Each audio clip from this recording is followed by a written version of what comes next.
यार तुम इस तरह के तो नहीं थे। जब मैं यहाँ से गया हूँ तो तुम बहुत खुश थे। भाभी भी बहुत अच्छी फैमिली से ताल्लुक रखती हैं। फिर मसला क्या है नहीं थी। I am so sorry. कब हुआ इंतकाल? इंतकाल होता तो सबर आ जाता। अम्मी के कहने पर मैंने उसे अपने दिल से, अपने घर से बहुत दूर कर दिया। लेकिन क्यों? पोते की लालच।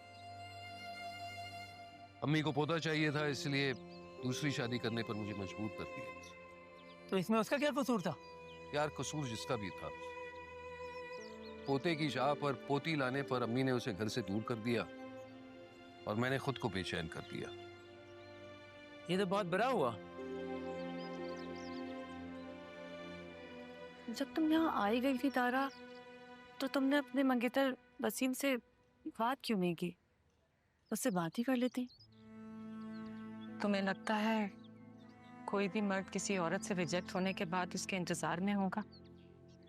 हाँ, मगर वो तो बाहर चला गया था ना, और बाहर जाने के बाद अक्सर लोग बदल ही जाते हैं। मैंने खुद इनकार किया था वसीम से शादी का, जबकि अम्मा बी ने मुझे समझाया भी था कि खानदान टूट जाएगा। वसीम तो ये मंगनी तोड़ने के हक में बिल्कुल भी नहीं था। मैं ही पागल थी, कबीर की मोहब्बत में गुम थी।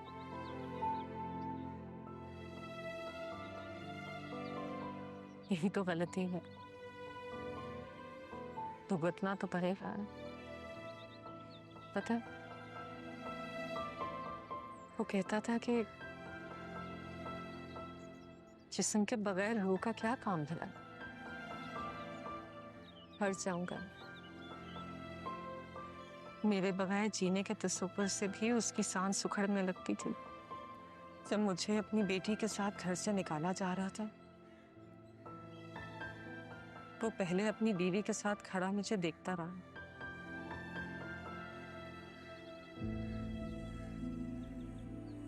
फिर शायद उससे देखा नहीं गया, तो पलट कर चला गया। अपनी माँ को रोका भी नहीं और मुझे जाने दिया। तारा, तारा संभालो खुद को, ऐसे ना करो।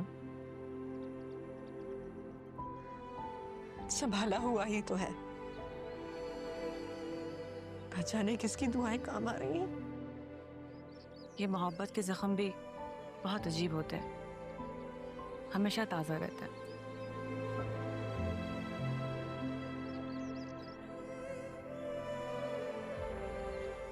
तू तो अपनी मर्जी का मालिक था, फिर तू हालात के आगे इतना बेबस कैसे हो गया? पता नहीं यार, वक्त ने मेरे साथ साजिश की या हालात ही कुछ ऐसे थे। लेकिन मोहब्बत होने के बाद जब मुझे उसकी असलियत का पता चला ना, तब मेरी मोहब्बत में एक लालच आ गई। क्या मतलब? वो एक अमीर खानदान से बिलोंग करती थी। उसके वालिदैन, भाई सब बाहर सेटल थे। तो मुझे लगा कि मोहब्बत के बाद जब शादी हो जाएगी, दामाद को भी बाहर सेटल कर देंगे। इसलिए मैंने उसे भागकर शादी करने पर मजबूर कर दिया था। इधर मेरी माँ नहीं मान रही थी, उधर उसकी माँ इनकार कर रही थी। तो मैंने कहा कि भागकर हम शादी कर लेंगे, आखिर कितने दिन तक नाराज रह सकते हैं। इकलौती हो, एक ना एक दिन तो मान ही जाएंगे। इसलिए मैंने उससे कहा कि मैं तुमसे बहुत मोहब्बत करता हूँ तारा, मुझे कुछ नहीं चाहिए। और वो भोली मेरी बात सुनकर बस खुद ही चली आई, खाली हाथ। तो कब तक पेमेंट चाहिए भाई, इतनी जल्दी? अच्छा करता हूं मैं कुछ। ये बताओ पैसे वापस कब तक आएंगे? चलो। क्या बात है कबीर, कुछ परेशान लग रहे? नहीं, वो अचानक क्लाइंट को पेमेंट करनी पड़ रही है और मेरे पैसे कहीं और फंसे हुए हैं। ये तो वाकई परेशानी वाली बात है। अब क्या करोगे? वही सोच रहा हूं, पर ज्यादा परेशान होने की तो बात ही नहीं है। अब तुम जो मेरे साथ हो। मैं तो हर पल तुम्हारे साथ। तो तारा, मेरी मेरी मदद कर सकती हो? अब देखो, पूछने में बड़ी शर्मिंदगी महसूस हो रही है, लेकिन क्या करूं, मैं मजबूर हूं। लेकिन मैं क्या मदद कर सकती हूँ कबीर? घर से तुम जो जेवर और पैसे लाई हो वो मुझे दे दो। मतलब एक हफ्ते के लिए। मेरे पेमेंट अगले हफ्ते क्लियर होने वाली है, जैसे मेरे पैसे आएंगे तुम्हें दे दूंगा, और वो भी इंटरेस्ट के साथ। पैसे, सेवर? नहीं कबीर, मैं तो अपने साथ कुछ नहीं लाई। मैं तो सिर्फ उस जोड़े में आई थी जो तुमने मुझे गिफ्ट किया था। उसके अलावा मैंने घर से कुछ चोरी नहीं किया। चोरी? अरे तुम चोरी क्यों कह रही हो? ये तो तुम्हारा हक है, हमारा हक है बेवकूफ लड़की। हमारा? कैसा हक? मैंने तो उन्हें अपने हर हक से महरूम कर दिया। मेरी लालच मेरी मोहब्बत से बढ़ गई थी।